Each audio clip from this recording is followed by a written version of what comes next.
Hello there, happy Wednesday. Thank you for joining me here tonight. My name is Alyssa Thomas from Penguin and Fish, where we make lovely and quirky hand embroidery kits.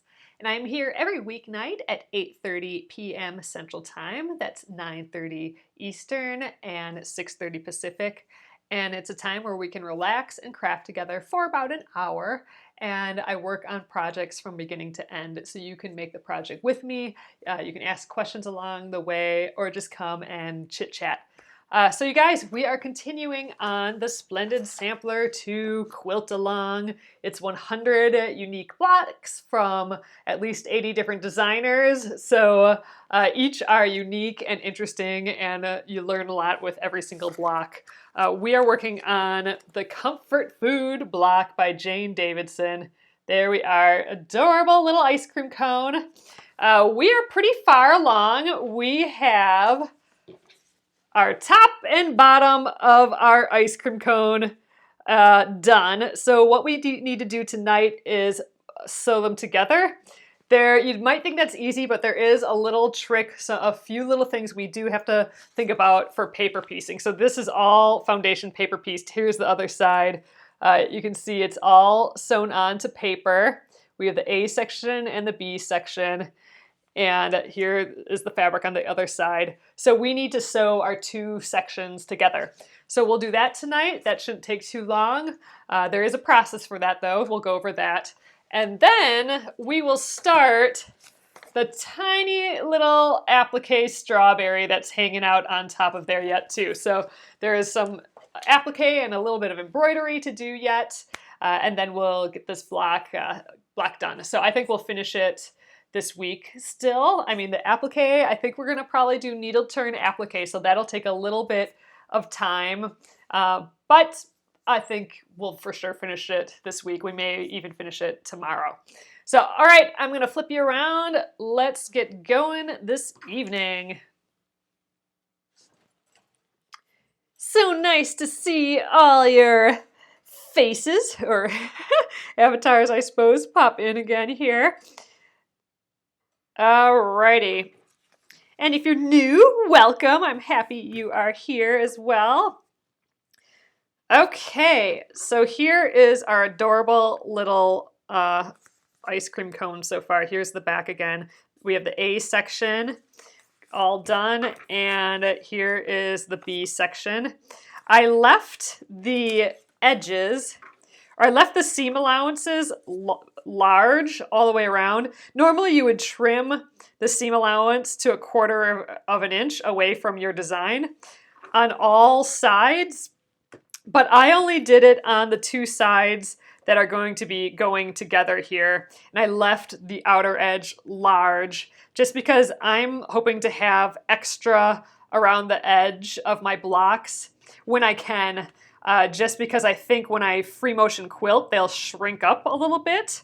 So I'm erring on the side of having a little bit more if I can manage it, so I don't have to add on later. So that means in this case, I've only cut 1/4 of an inch here and 1/4 of an inch seam allowance here as well. You can see these are smaller than these outside edges. All right, so we need to sew these two pieces together. Now you might just think, oh, we can place them right sides together and just sew them at 1/4 inch seam allowance, but we need to actually match up a few points. So if you imagine this folded over,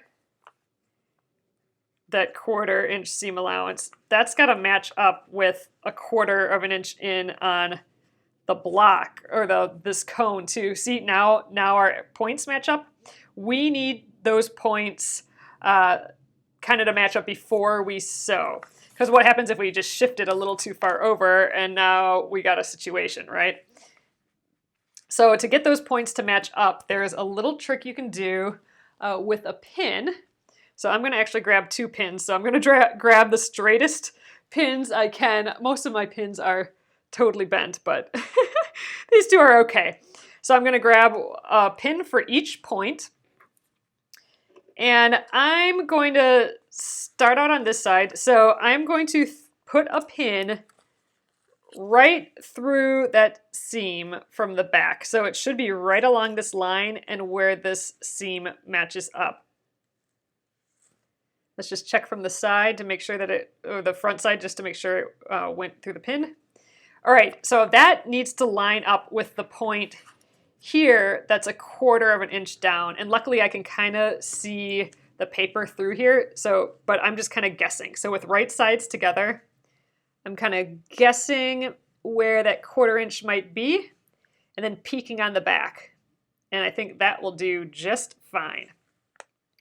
So once I have that, now I'm going to line up my edge here that's going to get sewn together. So those two edges need to be lined up. So shift those around as best you can. So you got your seam or your edge lined up. And then you need to take a look at your pin again. So if your pin is not perfectly straight, like here it's angled, that means that those points are shifted a little bit. So this point is, further this way than this point here. So to get them exactly on top of each other, I want to shift this pin so it's perfectly perpendicular to my edge here. And then same with the up and down too. I want to make sure that there we go, it's straight that way and this way. And actually it's looking pretty good right there. And that my fabric edge is the same. So that's pretty straight. So that means that those two edges should be together. So I'm going to, those 2 points. So I'm going to put a clip right there just to kind of hold this in place. And we're going to do the other side. So this clip should be holding that. And now just let's do this other side too. Now we got to deal with that clip there. We don't want that to move. But all right, I'm going to put it in that. My pin is straight on. I guess I only needed 1 pin really. Where the edge meets the seam, that 1/4 inch meets my seam here. The part that needs to match up. And oh look, so I went a little bit off the fold there. So I'm going to repin so I can get right in the fabric, in the fold. Ooh, a little bit more. There. That looks better there, right in that fold. All right, so now let's line this up again, and I'm going to guess on that 1/4 inch again. About right there. That's looking pretty good. That's right on my line. So, all right, same thing. Let's line up our edge. Okay, and then make sure our pin is good and straight. And it should be pretty straight because we already have this clip in here. Okay, let's call it right there. Get a clip going. And we should be ready to sew. And you know what? It's pretty floppy. I'm going to put a couple more clips in here. I mean, we have our points clipped, but let's just get this fabric so it's not moving around. So I'm going to clip here, and let's get one at the top too. There we go. Extra safe on a long piece like this. All right, now all we have to do is remove that pin. I don't need him anymore. And then we're going to just sew our 1/4 inch seam allowance. And you can tell it's right along this edge of this paper. If you go into the paper a little bit, that's fine. I'm just erring on that 1/4 inch seam allowance. And our points, when we're done, should be matched up pretty well. All right, let's give it a go. Oh, I got to show you. So I didn't get my light yet, but I did take it out. So here's the inside of my sewing machine here.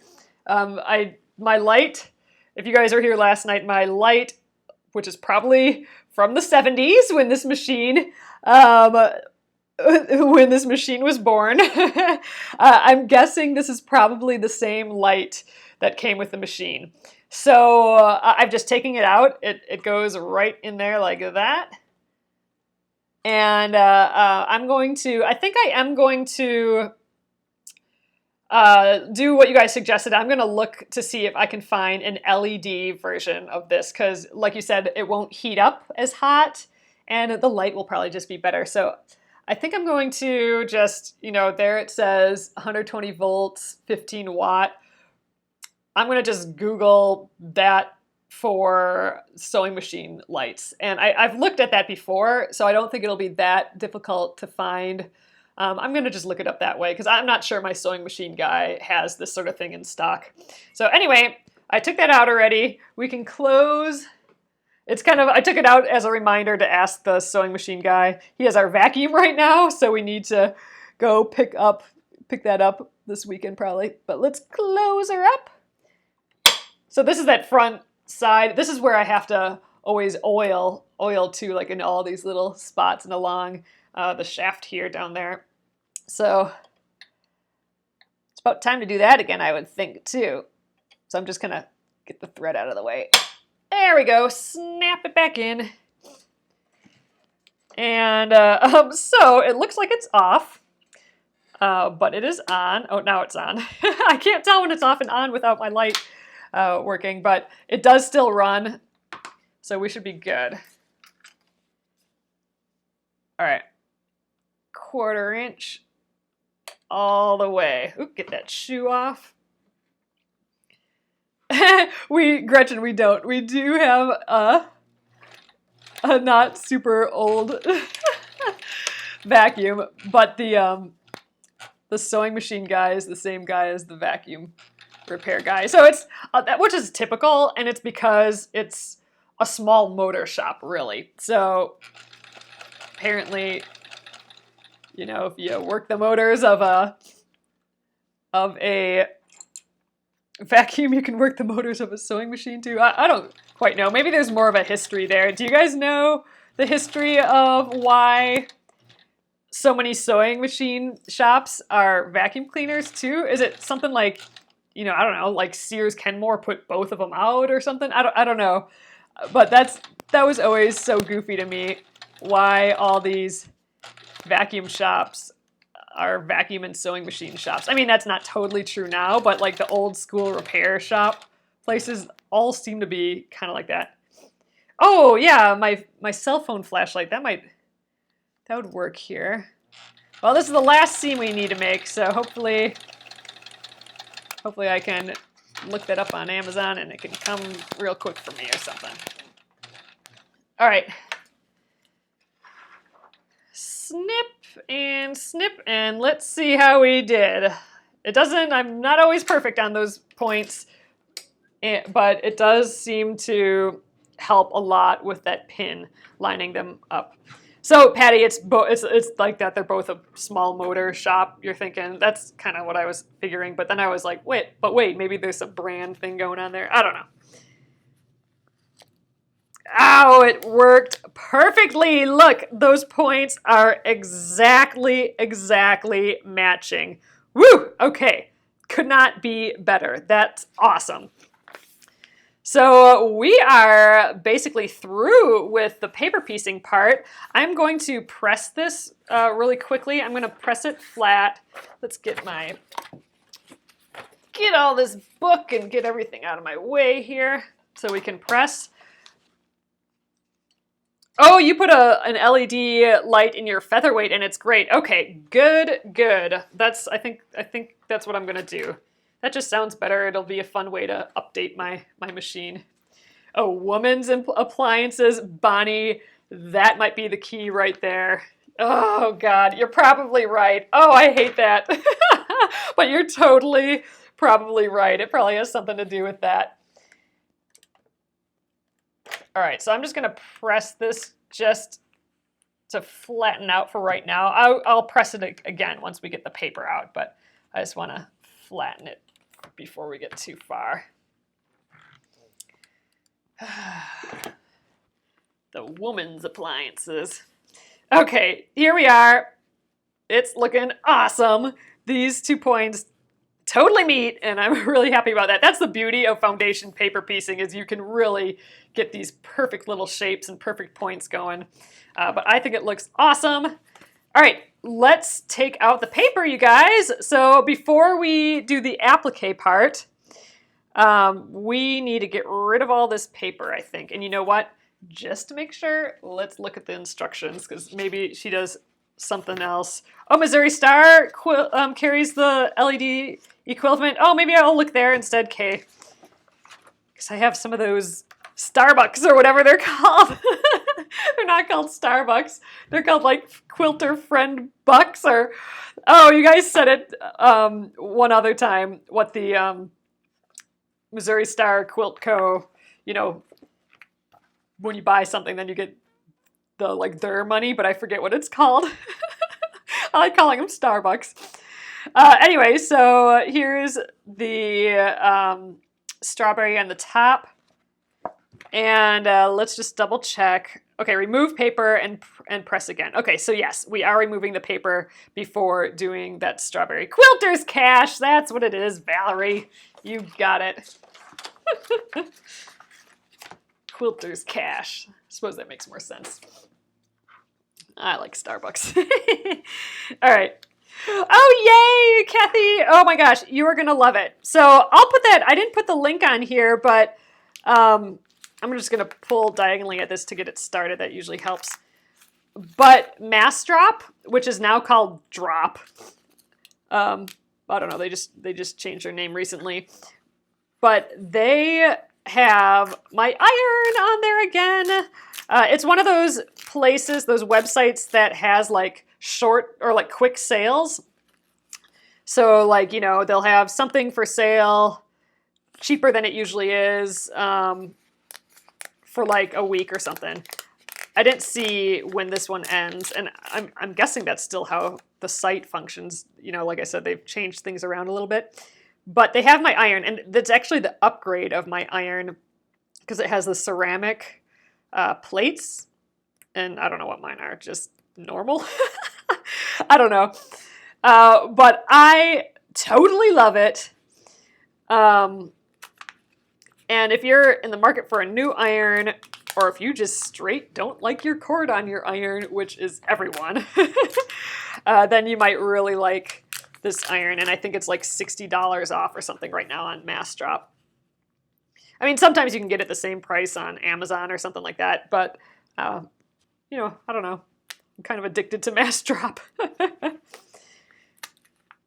But yeah, so I put the link in my feed, so it's not in this video here, but it'll be in a post in my Penguin and Fish feed if you want just a quick link to there. But I love it. It's one of my favoriteest things, and I know a lot of people here have the iron too, and I'll show you it again in a sec here once. So I glued those first pieces on, and I forgot to pull the glue off, so I got a little bit of paper stuck here, but it's water soluble, so it's gonna all go away. I'm not really worried about it. Oop, there we go.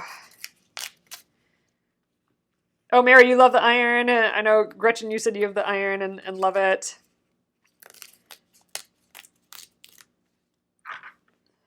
Oh yeah, I think you do. Yep, so you get some Best Press too, which is that starch that I used all the time in the first Splendid Sampler. You know, I haven't been using the starch lately, and you know, it probably would help a lot on some of these small pieces, but it just made my sewing, or my old ironing board so burnt and icky. I didn't want to do that to my nice wool mat yet. I'm not ready for that. So I haven't really used any starch. I suppose I could have put a towel down or something, but I don't know. I haven't been using the starch lately. Oh, you have a blue one? Yeah, they have them different colors. They have blue. I have the gray one. I think they still have these colors in the ceramic. So I think they had blue, gold, and the gray. And I have the gray. All right, done with all our paper scraps. So let's press it again. I'm going to actually press this open probably. So now that the paper is not there, I can do that. Okay. So here's that iron just to show you. I have it right here. And so it has a base that it sits in, and the base is plugged in. So, but I can kind of scooch this. I just have it in arm's length, but this does not, the iron does not have a cord itself. So every time I set it in there, it heats up again. And it heats up hot like a normal iron. It's not lukewarm. It's like legit hot. The goofy thing about it that getting used to is that it doesn't have a flat side, so you can't just like set it down. It's nice because then you can use a point on either side. It's called like a 360 iron. But it's weird because you can't just set it down, but it gets you in the habit of putting it back. But when you are pressing something super large, even this, I would normally have a cord coming into my space and I'd have to maneuver that cord out of the way. So anyway, I'm so all about it. Oh yeah, the cord is retractable too. So it just sucks right in there, and there's a nice cover so you can travel around with it really easily. Anyway, it's that no cord that's the real winner there. And it's one of those things that you just don't know how good it is not to have a cord until you don't have to deal with a cord. It's pretty awesome. So this is this and my wool pressing mat. Oh, shoot. I just put it on my ruler. Oh, with paper piecing, I get my stuff everywhere. Let's just scooch those out of the way. There we go. Get serious here with my pressing now. But the iron and the mat, this is one of those wool pressing mats.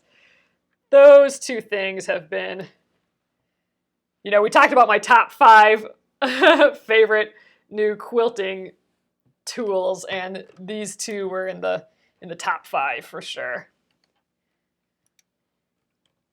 All right, we got ourselves a ice cream cone.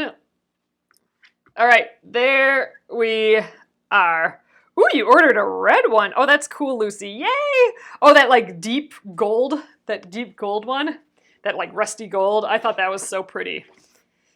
I'm not sure I had a choice of that one. I think when I bought mine, it was either gray, blue, or purple, and I got the gray one.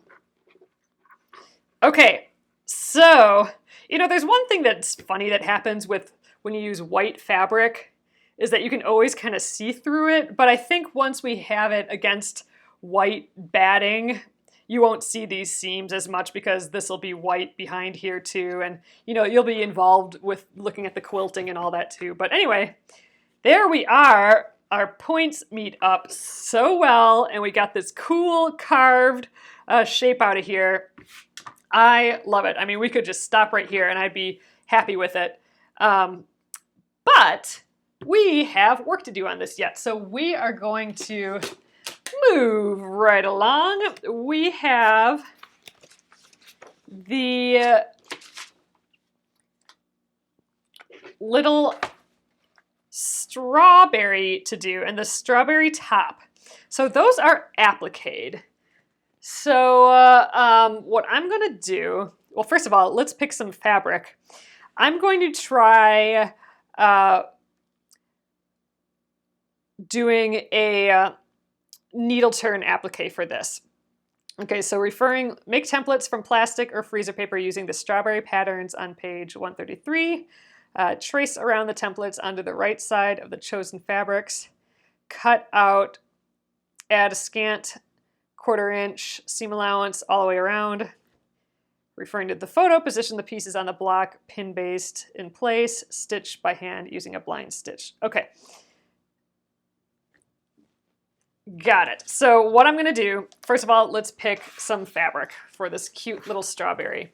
And this is a perfect opportunity to get into the scrap bin, I think.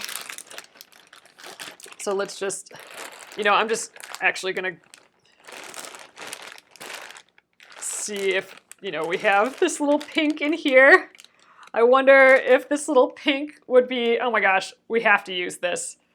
You know I wasn't going to use bright colors on this one, but I almost have to just use that, don't I? It is so cute. So we could do this, we could use this pink. I think this will be just big enough. for our applique piece. And now we need a little topper for it. So I'm just kind of grabbing here. So like let's fold this up as if it's the little thing. Oh, yours lacks the top because of the needle turn. We are going to give it a go. So I have not needle turned in a little while. So it's always a little bit getting into it for me. Oh, the pink spot. Oh yeah, this pink spot right here. That'll be perfect. I think you're right. So we'll do it. I think we can do the needle turn. I'm just trying to figure out a top for it. I think the top should bring back some of our normal quilt color, or yeah, the normal pale yellows that we're doing. I just kind of pulled this and I don't think it's half bad. To the point that I think, why bother looking more? Let's do these two. The end. Easy peasy. Okay. So let's get our template. So remember I did that other photocopy and we were cutting out the foundation paper pieces. I can use the same thing, I think, to cut out these shapes. So I am not going to make a whole extra plastic thing for this. I am just going to cut out these two shapes. I think we can get, you know, if I was making like 30 of these, I would maybe do the templates in plastic. But I don't think we really need to when it's only these.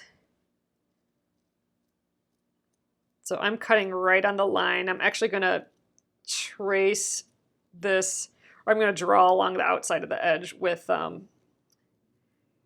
water-soluble marker. And oh my gosh, this is so little. This is going to be a teeny tiny needle turn. So we're going to have to pull out all of our tricks for the needle turn to get all these nice curves. We'll have to figure it out again.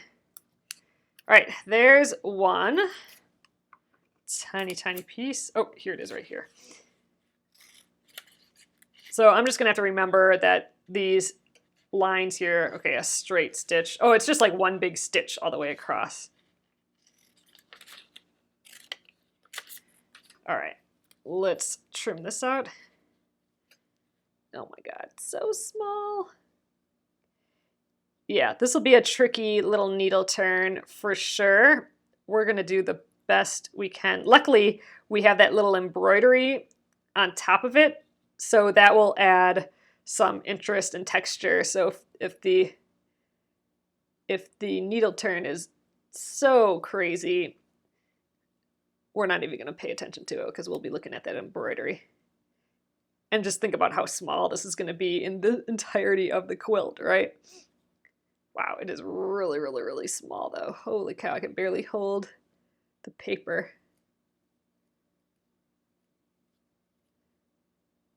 Turn in the paper, not the scissors. Oh, that was that aha moment. I always like, whenever I'm cutting, I always think of it, but that aha moment in like kindergarten or first, it was kindergarten, I think, where the teacher said, turn the paper, not the scissors. It's a miracle moment for me. All right, just to take a look at these pieces. So you'll see these dark lines are the embroidery parts, but you'll see that little dotted line. That ultimately is where it meets up with the piece underneath it. So it's going to cover up the piece underneath all the way to the dotted line like that. So this is what we're going to end up with when we do it. So, all right. All right, I have an idea here. So a lot of times what you do is you want to trace your design onto your background so you have a line that can match up with the line that you're doing foundation paper piecing, and I think, or the needle turn applique, and I think I have a way to do that with this piece. So all right, I'm going to start out by getting my pieces. So I am going to put the right side down, and I'm assuming that this is the right side as well, looking at the picture. So I'm going to turn it so it matches this right side. And you know what? I am going to get it right in this little pink so it doesn't have these flower bits. So, all right. Let's get... I have my water-soluble marker here. You can use pencil or something too, but oh, actually, now that I think of it, I think I want this on the other side. I want to be able to see my line, so I'm going to do it this way. Like I said, I got to remember how to do this. I haven't done it in a while. So I'm going to put it on the front, and then I'm going to trace around it on the front. This is water-soluble ink, so it'll come out. You can put a dab of glue on this if you want, but I think it's small enough. I'm just going to hold it down. We're going to go around the edge here. Just get that outside edge.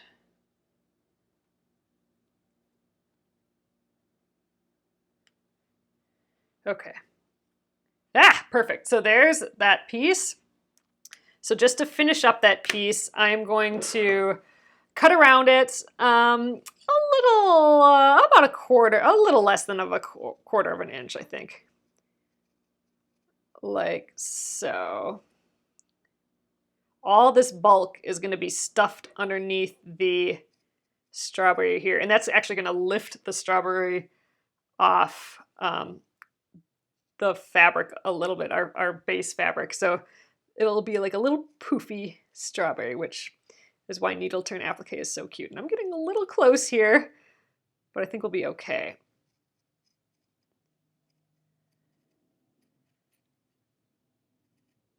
Okay. Oh my God, it's so cute already. So that will go here. Adorable. All right, let's cut. I'm gonna save this piece because I want to mark these two, and actually I might mark that right now. So normally I would trace this from the design, but there isn't a place to trace it. It just said place it, look at the image and kind of place it. So I don't know, it's kind of sitting right like that, isn't it?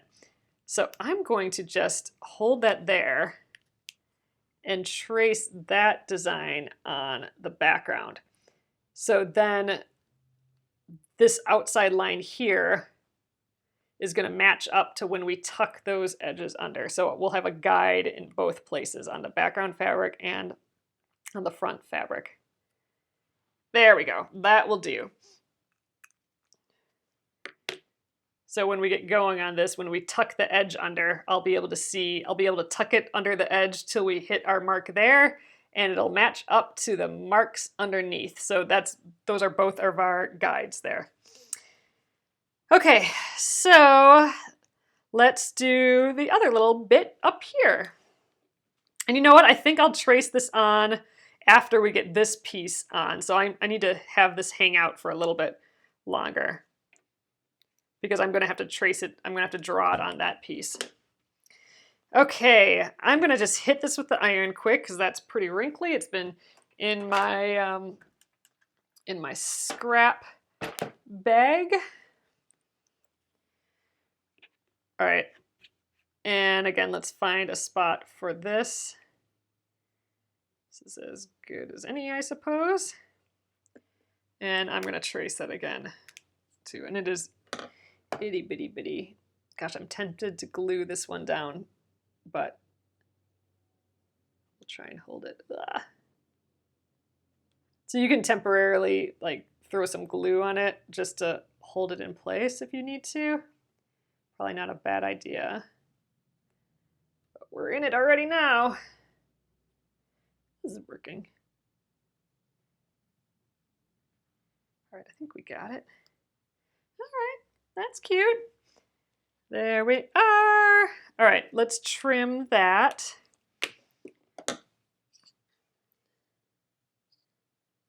Oof, yeah, I'm envisioning stitching this, getting into those points.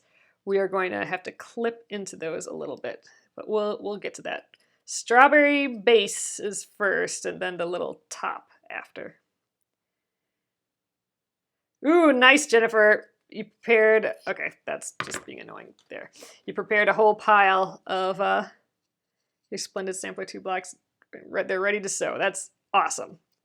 That's gotta feel good. That's the biggest battle right there, is starting them, getting the pieces cut and getting them all prepped and everything. Once you're going, you're going.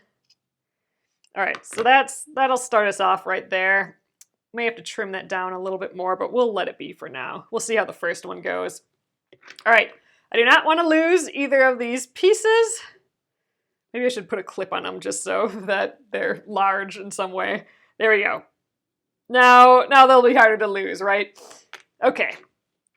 Next up, let's give this a go. Oh, you're not doing the strawberry? Oh, you might embroider one. Oh, that would look very lovely as well. All right, let's get Zeb out here. I am going to get, this is Zeb, my Fish Museum and Circus feller pincushion. I freaking love him. We named him Zeb here because he's kind of like a zebra. Or a zebra. But all right, he's got my needles. So I'm going to grab my straw needle. This is what I like to use for my needle turn applique, and here's why. Well, first of all, I think it's a size 11. It's a size 10 or 11 straw needle, and that's a very, very skinny needle. Like to show you the difference. This is a size 5 embroidery needle. So look how much thinner it is. So that's just going to go through fabric so much easier, like butter, because it is so skinny. If I find a normal sharps needle, okay, so here's your typical hand sewing sharps needle, which is what you might use for this, but look at how short it is compared to the straw needle. So the straw needle, or the Milner's, it's also called a Milner's needle. It's just a little bit longer, which makes it a little easier to stitch with, I think. Makes you able to see what you're stitching a little bit better for needle turn.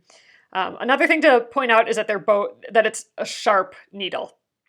Sometimes you can get blunted needles for certain types of sewing. You want a sharp Milner's needle. I think Milner's straw needles tend to be sharp. And it has a teeny tiny eye as well. I'm only going to be using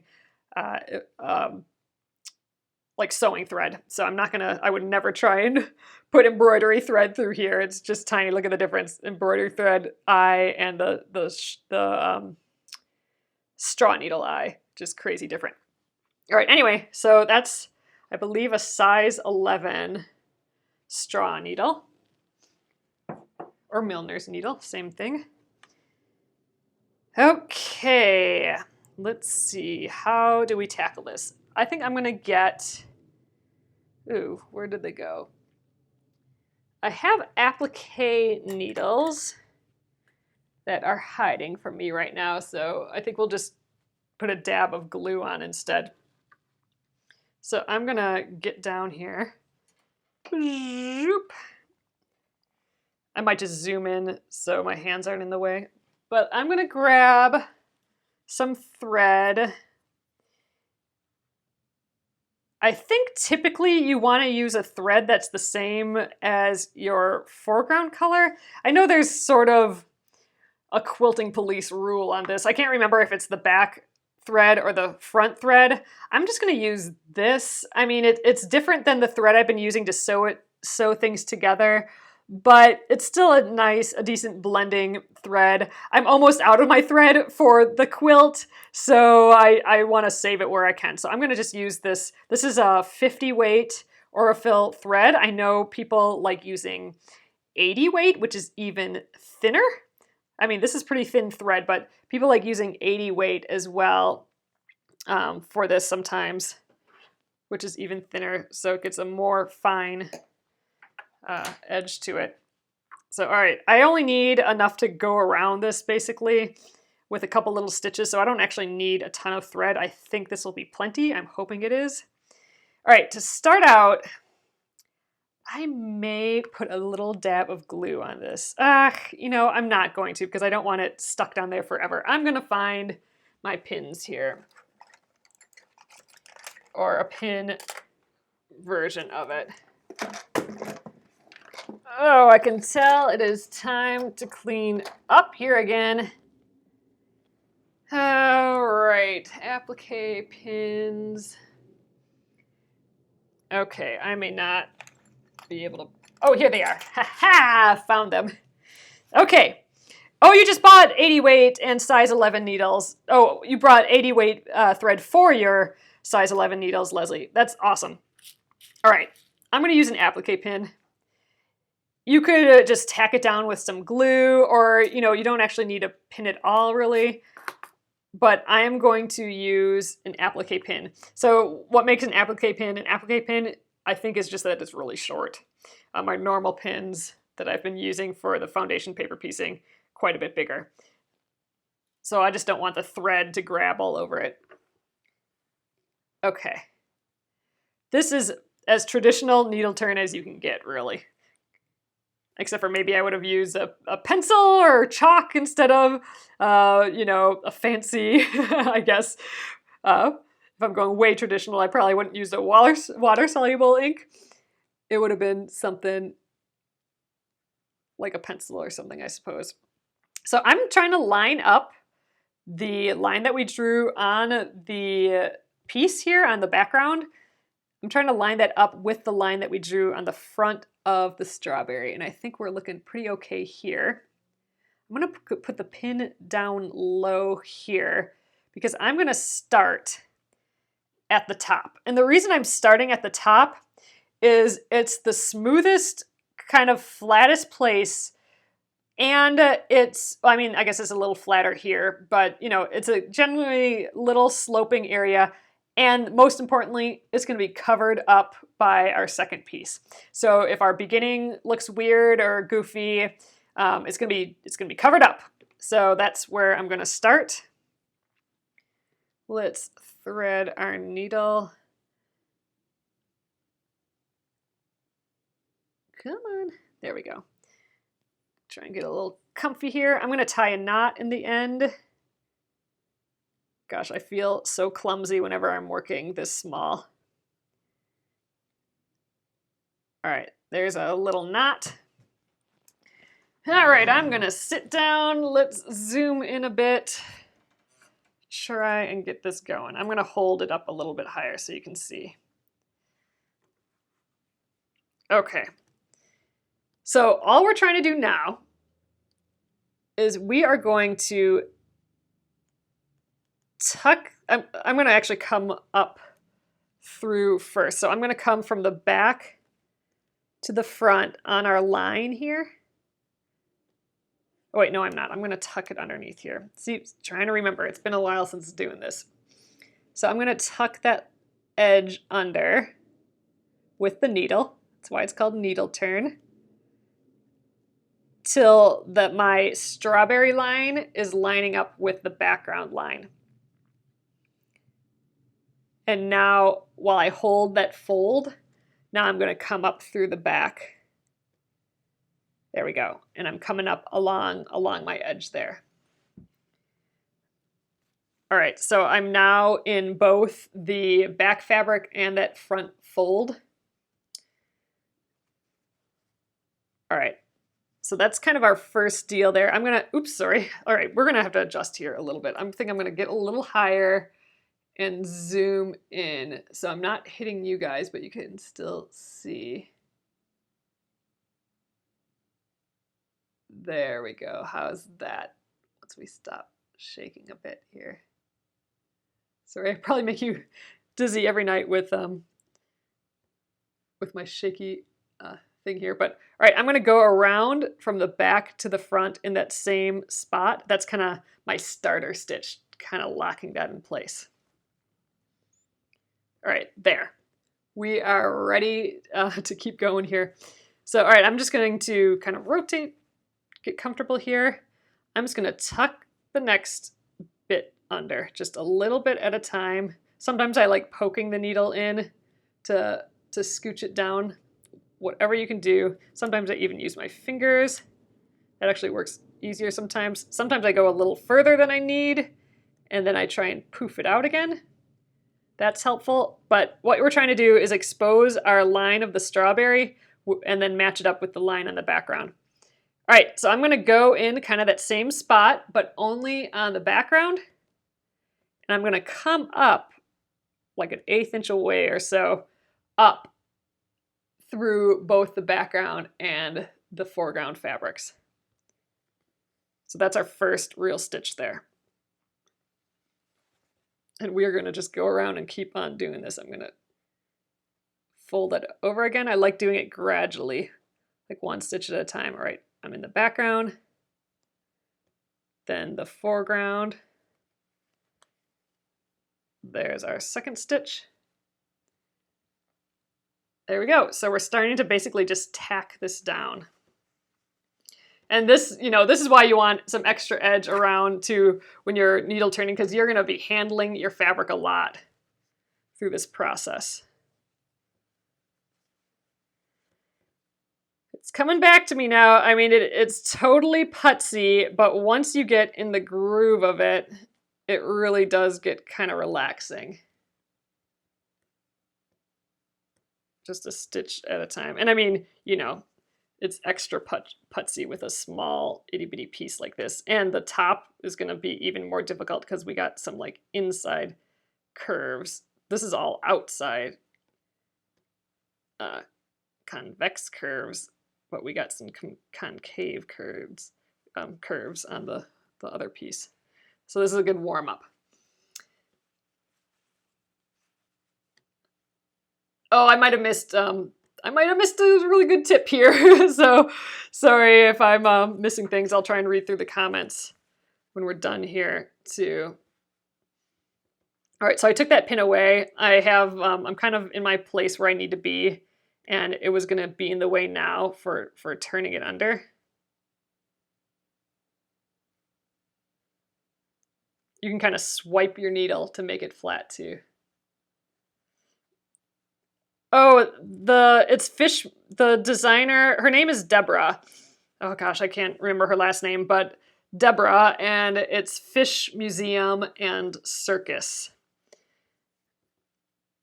is where I got Zeb from, my little cute little pin cushion. And if you're on her site, you probably won't see any because, oh yeah, Deborah Fisher, that's what it is. Thanks, Paula. I love her work for sure.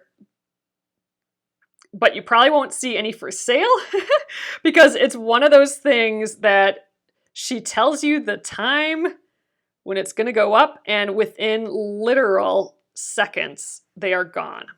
They are sold. So you got to be right by the buy button.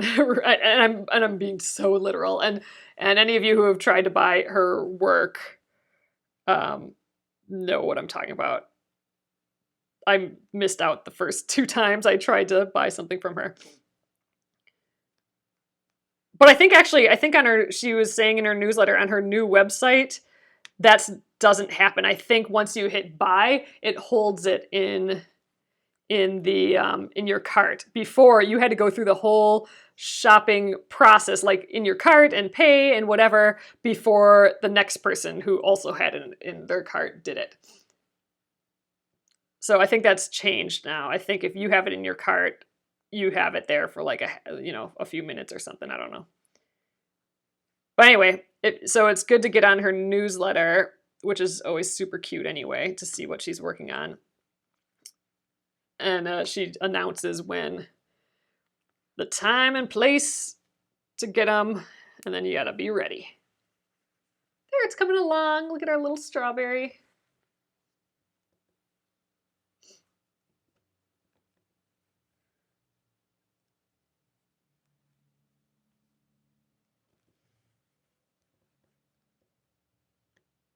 All right.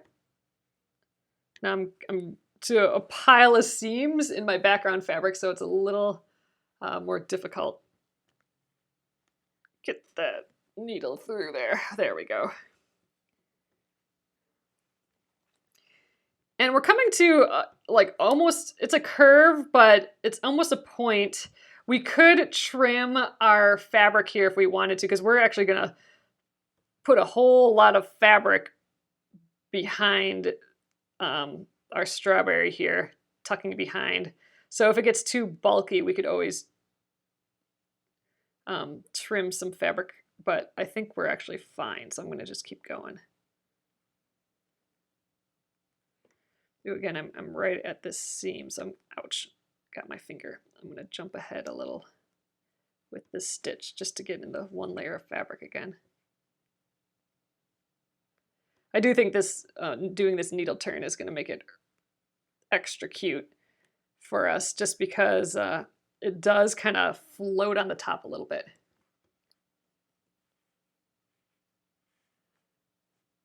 It's going to be like half the size of what we cut out, which is funny.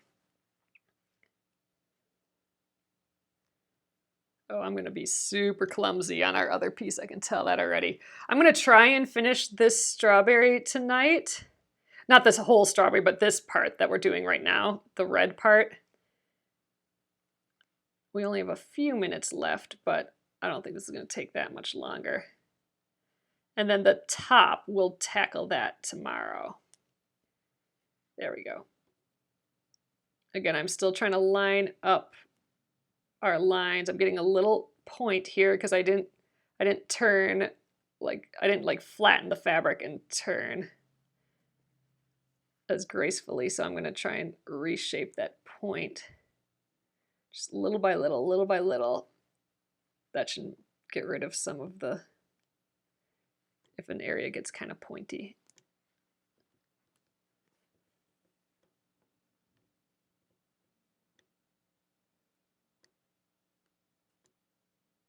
We're getting there. Oh, it's looking so cute though. Look at it. All right, we're just about there. We're at least a nice flat area now. Flat areas are by far easier than doing all these curves.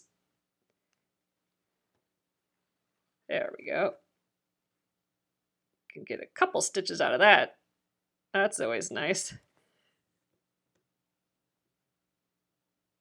2 stitches at least. Usually you gotta turn the needle under every single time.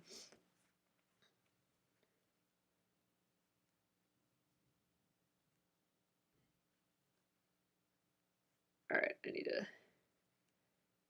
get my needle in here and shape this curve a little bit. I think I tucked it too far under. I'm really using my thumb to keep it in place there. Ooh, am I gonna do French knot seeds on the strawberry? Oh, that would be awfully cute. Oh, is that on the, I thought that was just part of the fabric. I'm gonna have to look at that image that she did close up, but that would be pretty dang adorable. I mean, we're embroidering anyway, right? For the top of it. That would be cute to add some little seeds. Really cute. All right, I'm gonna try and tuck the rest of this fabric under. There's a lot of fabric underneath here now, so it's being, I gotta wrangle it a little bit, just kind of swooping my needle under. We'll try and shape it a bit. Get those lines matching up. It's jumping out here again.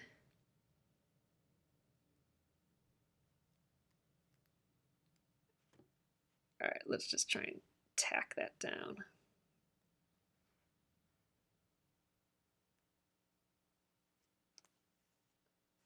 I think we are approaching the, or I think we might be in the area that's going to be covered by the top, so that's good because I'm getting a little, it's getting a little pointy here.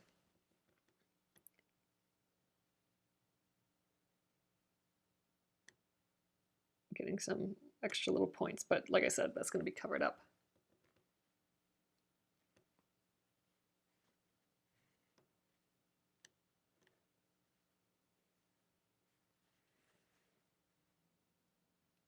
All right, I think 2 more stitches.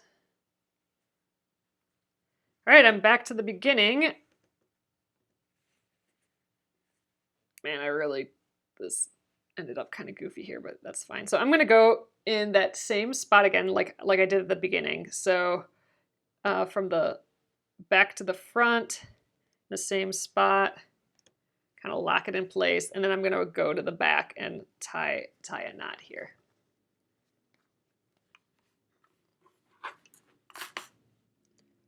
I'm just gonna go in this seam allowance and tie a little knot.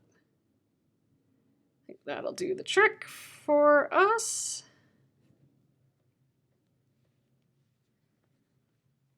never really know what the best knot is for the back, but I think that'll do. I'm just tuck it in the seam allowance again for the tail. And there we go. All right, cute. So I'm gonna zoom out for you guys again. Let's see, how do I do that? There we go. And there's our strawberry. Oh my God, it is cute. Check it out there, you guys. Darling. All right, so we have that topper to do yet, but look at how that just made this ice cream cone pop, right? So you can see how kind of poofy it is, and that's because we stuffed all that fabric underneath, but that's kind of, again, the beauty of needle turn is that it kind of hovers on the top. So there we go. And then we'll get our little cap on it. Again, there's so much fabric here that we'll tuck under, but I think that's gonna be awfully cute. Oh, we can kind of see like this. Let's put this guy on. I think we'll trace that on too before we get going tomorrow. But adorable! So we'll finish this up tomorrow, I think. I think it'll we'll be able to do this in that amount of time. Ooh, and the embroidery. I think we'll be able to do both of those tomorrow. So that will be the plan. There are, as you can see, we got some inner points here. It'll be a little trickier. We're gonna have to trim into our fabric to tuck that all under, but we'll be able to do it. I have confidence. All right, before I forget though, let's clip these together so I don't lose them again. I need both those pieces yet. And that is that for the evening. Oh, Bev, I've had some practice with the first Splendid Sampler, but you know, it does take a little bit to get back into it and stuff. I would just keep at it. And I mean, you can tell, like I have some weird little points here, and I probably should have tried to tuck that under, and you know, my stitches aren't perfect and whatever, but that's kind of the fun part of needle turn too. It's got a definite hand feel to it, hand stitchedness, and I don't know, it makes it special. All right, you guys, gonna flip you around and we'll call it an evening here. Okie doke. So let me show you it here. Oh man, that made it, didn't it? That little strawberry on top. Ah! It for certain is an ice cream cone now. You know, it's unmistakable. And I mean, it could be just like a cherry on top right now, right? I could stop right there and, you know, a little squished cherry maybe. We'll continue. We'll make it a strawberry, but cute, cute. Love it. There, holding my ice cream cone. All right, you guys. Thanks again. I will get this up on YouTube at Penguin and Fish Movies, and it'll also be here on the Penguin and Fish page on Facebook. And I hope you click like and follow and subscribe on YouTube. That'd be awesome. And I will see you guys tomorrow. I'll be back here at 8:30 p.m. Central Time. That's 9:30 Eastern and 6:30 p.m. Pacific. So thanks again. Have a fabulous night. See you later.